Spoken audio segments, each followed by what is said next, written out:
everyone, Mrs. Minucci here. I wanted to create a quick video for everyone so they can have an introduction to the class as well as get some information about our first project that we're working on.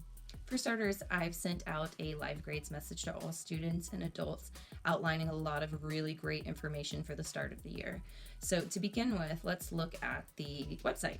The website has virtual classroom, syllabus, classroom management plan, my contact information if you need it. So I really suggest going through and taking some time and looking through all of that because it's got a lot of great resources. The next thing I want to talk about is Google Classroom. I plan on using Google Classroom as the foundation for our class and for our announcements, assignments, projects we're going to be working on. So if you're looking for information throughout the year, I promise you Google Classroom is going to be your best friend. Now, I know everyone hasn't been able to log in yet or hasn't received their login information, so I'm aware of that. And if we need to move back any deadlines because of people not being able to get their login information, that's something we can do. One really amazing resource I have on my class website is under online learning. If you scroll down, you will see there's a Google Classroom cheat sheet for students. So it helps navigate you through Google Classroom if you haven't used it before. So that's a really, really great resource. On Google Classroom, the first thing that comes up is the stream. So that's kind of like a timeline of information. So you will see things that I have posted on there. The first thing that you'll see is a Flipgrid activity. This is not required, but I've already had some students post and reply back to my initial video that I did, and I've really enjoyed seeing their faces and hearing them talk. So if anybody's interested in still doing that, that is up for you to see. On the stream, as well as in the classwork tab, you'll see that there are already 2 assignments created. Now, please don't panic. It's just a survey and a syllabus to be signed. The purpose of the survey is for me to get a chance to know a little bit more about how the students feel about making art, but the big thing about it is me understanding what supplies students have both at home and what they can bring into the classroom. In the classroom, we're not supposed to share supplies right now due to COVID-19, so it's very important that students are able to bring their own supplies to class. Now, I understand that not all families can provide all of the art supplies that I'm asking for, and that's okay. That's what that survey is for. It gives me a chance to see what students I need to be able to provide supplies to. The second thing is the syllabus. The syllabus has great information about procedures, expectations, and my classroom management plan. It's very important that an adult at home as well as the student reads very carefully, signs, and dates. So those are your 2 assignments that are due by September 18th. Prefer to have them in by 3 p.m. at the end of the school day so that I will be able to put that information in and get supplies to people that need it as soon as possible or answer any questions that someone might have. Now for some more fun stuff. I'm going to talk about the first project that we're going to work on. Everybody is going to create the cover for their art journals. These folders I have purchased from Target. For my blended learners, I am providing them to you. You're going to have a choice of color. I'm also providing the adhesive cover label that you will be working on. My distance learners, you can choose to do this route as well. These folders were 50 cents, so they were very cheap. And I got these adhesive labels for a really good price too. Just anything that has a cover for it. So if you would prefer to get a different folder where you can slide a cover in through a transparent front, that works out fine as well. The only thing that I ask is that it does have the 3 prongs and the 2 folders.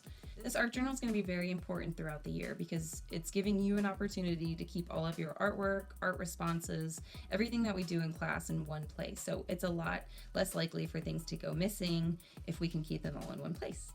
Okay, so let's talk about the must-haves for this project. So what do you need to include in your artwork and in your cover? First of all, your name must be on it.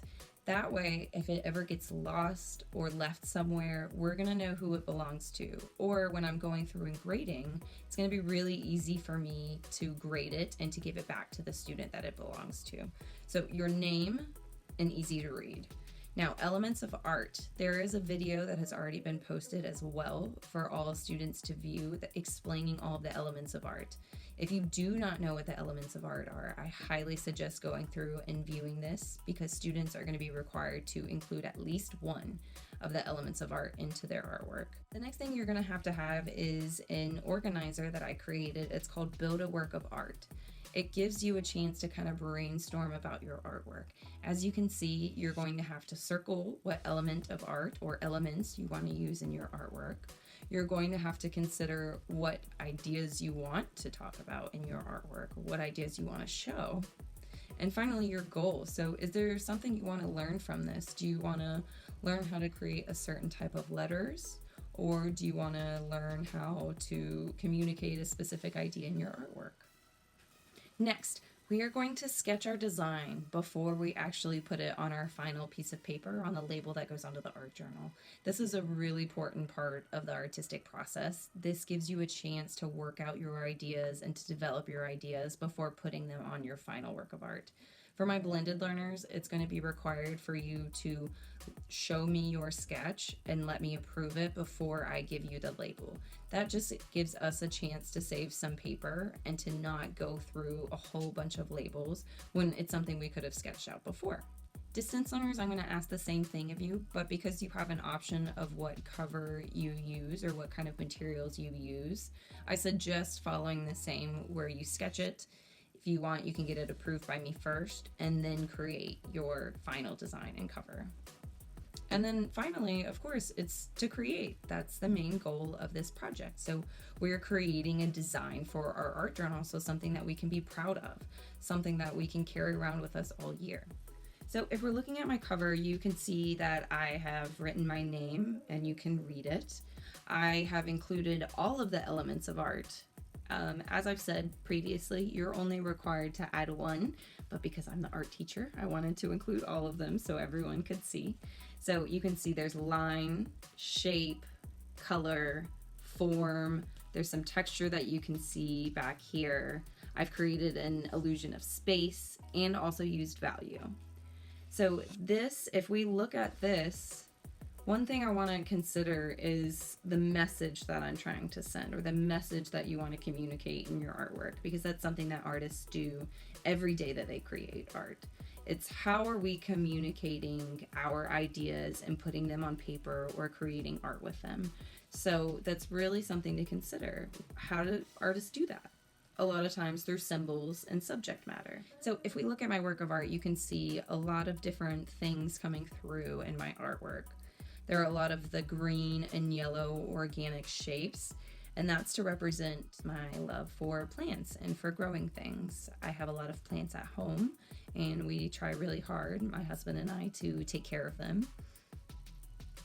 You can also see that there are a lot of artistic things. So I have scissors, I have paintbrushes, erasers, pencils. And if you look at the top right, many of you will probably not know what this is, but I'm sure a lot of adults at home will know that these are film strips for photography. So we used to take pictures on film, not digitally. I really love photography, and I have done a lot of film in my past, and it's something that I'm very passionate about. So I wanted to incorporate that as well. So what am I communicating? Well, all of these art supplies and film and plants, it's communicating what I love, what I either love to do or to look at or to spend my days working on. So that's what I'm communicating through my artwork. Now I'm going to push you to communicate your ideas through your work of art as well. So are you going to communicate what you like drawing to me? Are you going to communicate what you enjoy doing in your free time? What life experiences or what things in your life are going to inspire you to create this cover? There are several resources that are available for students for this project. So I have posted a lot of really great hand lettering designs that you can look at. So different types of fonts, different ways to approach how to look at creating letters in your artwork. I also have created a how to draw a bubble in block letters. So if anyone hasn't had an opportunity to practice those yet, this will be a great time to do that. So as of now, there is no deadline for this project. It's really important that we make sure that all students get on the same page with getting logged into Google Classroom, getting on LiveGrades, and getting adjusted to this new style of learning and this new environment that we're having to go through. It's a lot, I know, but we're going to work through it together. So if you have any questions or any other information that you need, please reach out. I am always happy to help as I can. I just want to wish everyone the best of luck as we start this crazy year. If you ever need anything, just know you can always come to me. See you later.